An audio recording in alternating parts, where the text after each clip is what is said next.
welcome back to An Accidental Retiree. I'm Tammy E, and today I have a special video that I'm going to be putting up this summer, and it is about a grandmother, Nana, whichever you want to call me, and I usually am called Nana around my grandchildren. The title suggests a grandmother sets up a MacBook Pro M3 chip laptop.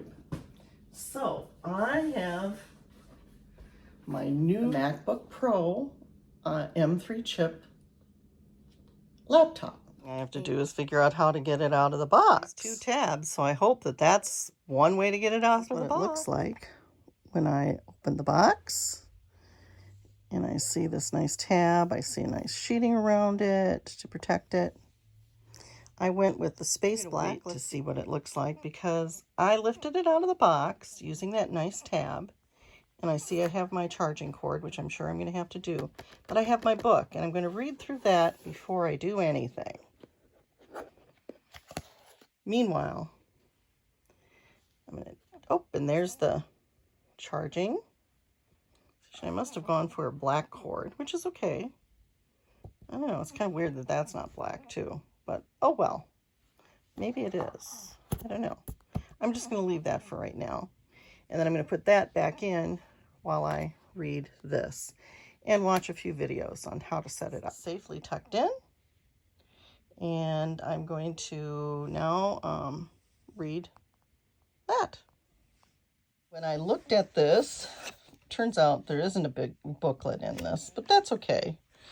This has a nice little guide telling you about the features of the computer, and then, or the laptop. Of course, you got your, warranty, whatever. And your stickers.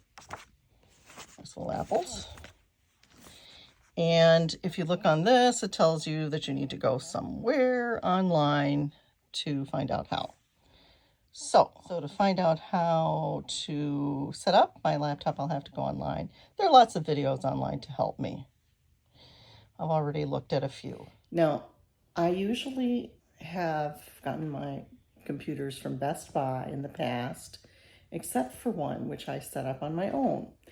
And I have found that I like setting up my own laptop because then I know where and what everything is, what's the password and all of that sort of thing. So, and I almost think I did set up my last one, even though I got it from Best Buy, but I think they still put in my word for me or something.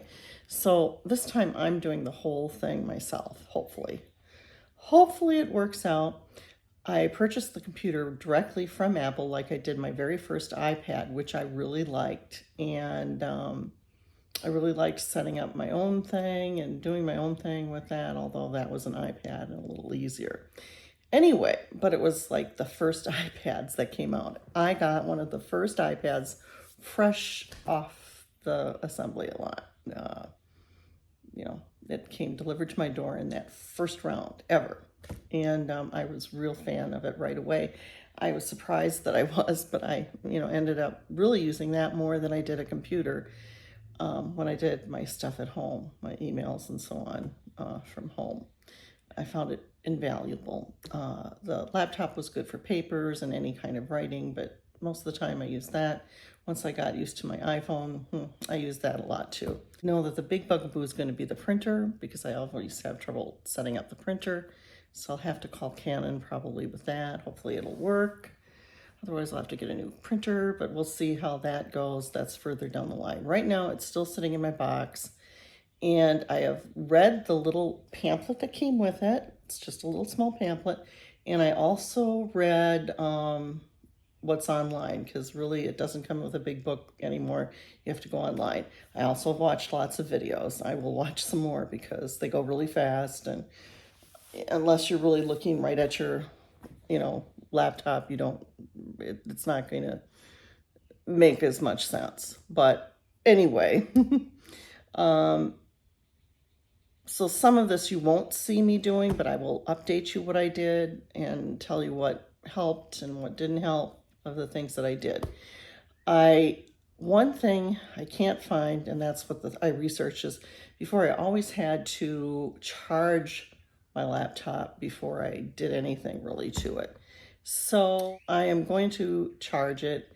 I'm also going to make sure that I can have it plugged in when I'm actually setting it up. I'm going to hopefully charge the computer. My husband and I talked about this, and that's what I'm going to do first. And then I'll start setting it up either tomorrow or the next day. After a whole bunch of watching videos and so on, I'm ready to try setting my MacBook Pro up. And the first thing I did is I opened this up and I found this little peel, and it's going through all different languages.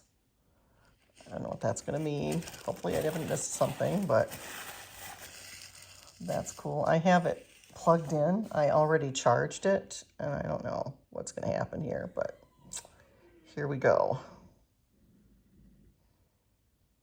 I will do a fast thing maybe, if I can figure out a way to do it for you to see me working on it. Maybe not. A little validation that I worked on this. Now for a little recap of this video and what we've been doing. First thing we saw were the stickers, and they are so cute. I haven't figured out where I'm going to put them yet, but I will figure some place for them. We took the laptop out. I found videos that were very helpful in setting it up, so it got set up. My son checked it over when he was visiting, and we looked at a few things, and he helped me clarify a couple things. I still haven't got the word on it, so that's going to be the next video. We were ill quite a bit of the summer, but I did get everything set up. My son checked it over, like I said, and now the next thing to do is to put on that word, which I'm hoping to do for the next video. Not be putting this up now, probably until July or June, somewhere in there. So I know this will be my past self doing this when you see it up on the channel, but at the same time, I won't be using my computer in May probably at all. And if I am, I'm not going to tell you about it, because I'll wait until June to tell you more about it. And I'll try to make sure that this comes out before I really talk about how it's working with my writing. And what I have planned for the next, I'll just be telling you word counts and stuff like that. And you won't know that, you won't have known if it was on my old one or my new one necessarily. Anyway, or you could maybe assume. And this video is really actually not necessarily for my writing people, but more for other people who are my age, which is 65 or older, and you're afraid of technology. I'm trying to encourage people to stay up to date and, take risks, take chances, keep active, keep your mind active, and don't let anybody say you're too old to do anything. You aren't. Anyway, so that's kind of my message in this one. And some of you may not have that same idea, and that's okay. You do you. But I'm hoping younger viewers will enjoy this too and encourage their grandmothers or their mothers and fathers to stay current. Anyway, if you like this video, don't forget to put the thumbs up button. I'm Tammy E for An Accidental Retiree. Thank you for watching, and God bless. See you soon.